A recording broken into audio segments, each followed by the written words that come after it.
Balbalay dagem katika ay linaaw. Samit kay kugip ko binangonan kong dampol. Labot sa'y linggas mo sikan-sikay mamaaw yan.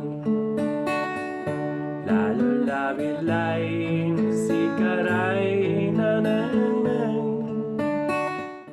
Hello mga kapiyok, isang magandang araw sa inyo. Ang video ito ay part 3 ng tutorial nung kanta ng mga taga-Pangasinan. Ang pamagat ay Malinaw Laylabi. Meron akong video ng part 1 at saka part 2 nasa baba ng video ito. Yun ay yung sa strumming at saka yung sa plucking ng kanta sa chord D, walang kapo. Dito sa tutorial na ito, gagamit tayo ng kapo sa 2nd fret. At ang chords natin ay sa chord C. Parang D chord pa rin yan, pero formang C lang. Ang gagamitin nating pattern para medyo mas madali ay bass 3, 2, 1, 2 or bass 4, 3, 2, 3. Depende sa yan. Pero don't worry, kasi sa tablature makikita naman yung pattern na gagamitin. Yung pattern na yan ay pwede nang gamitin sa intro. Maliban na lang kung gusto mong idagdag yung melody. Kung gusto mong gamitin yung melody sa intro, ay magiging fingerstyle yung intro natin. Kung pattern lang ay magiging ganito.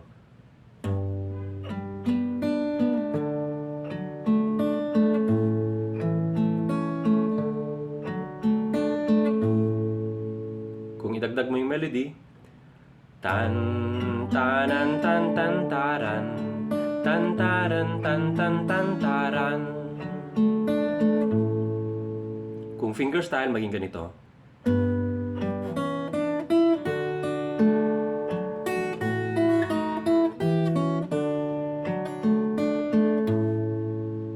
Ngayon, ang una kong ituturo ay yung pattern muna ng plucking. Simple lang din. Bass 3, 2, 1, 2 or bass 4, 3, 2, 3.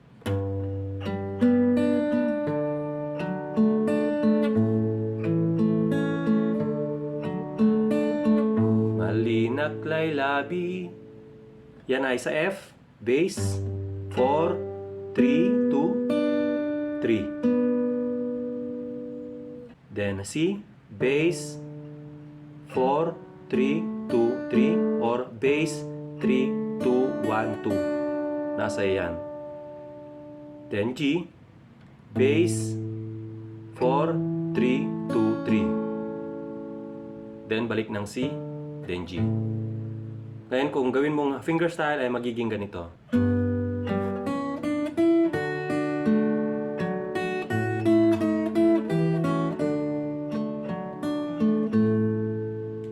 Sa F chord, ganito lang.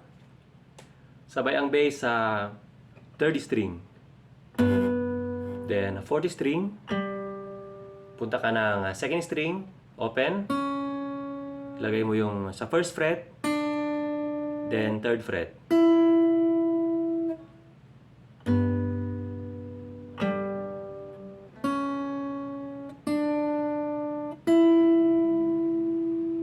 Ganun lang.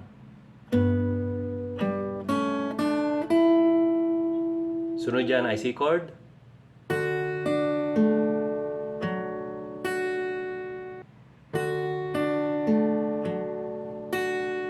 Yan ay bass, 5th string sa open na 1st string. Then akyat ka ng 2nd, 3rd, 4th. Then isa pang 1st string. Mula sa F.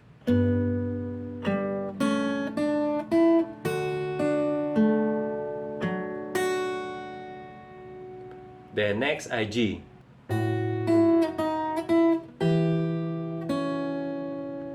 Yan ay actually combination ng G at saka D minor. Mula sa G, D minor, then balik sa G. Bago papasok ng C. Sa G, sabay ang bass sa open na 1st string. Then 3rd fret ng 2nd string. 2nd fret, then balik sa 3rd fret, formang D minor ka, pero kahit yung first fret lang ng 1st string, sabay mo sa bass ng D. Then, open na second string.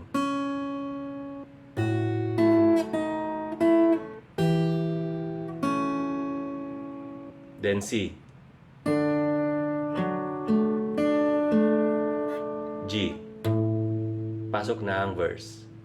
Recap natin ang intro.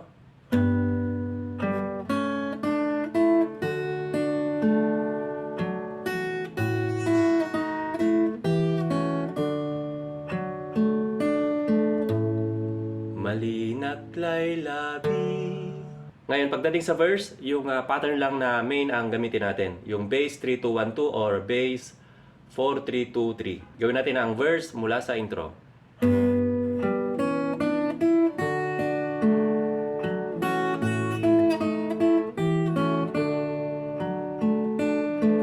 Malinaklay labi, oras lay maraan,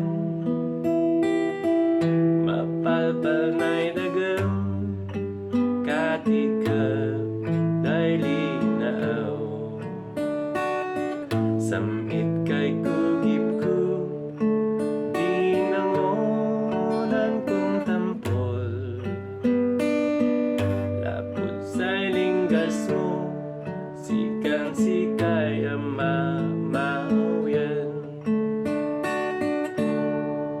Pagdating naman sa chorus ay ganun din ang pattern. Sikay ang mamauyan,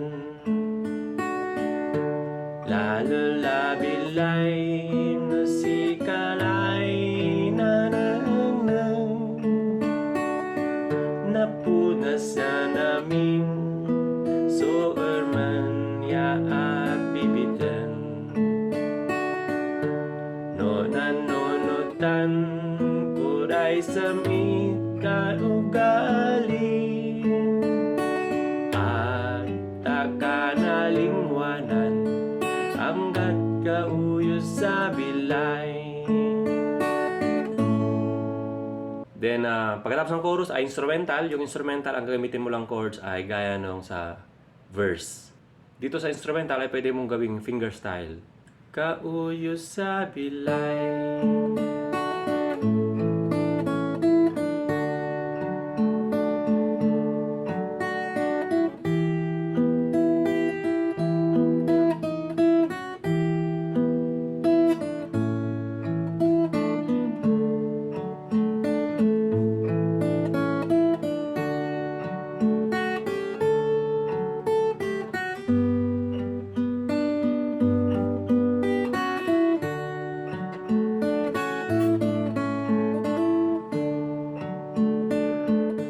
So, ayun na nga po yung tutorial ng plucking sa chord C. Kapo ay second fret. Sana nagustuhan ninyo. Sa mga hindi pa subscribe sa aking channel, ay please subscribe, then hit the bell para notified kayo sa mga next upload ko. Maraming salamat.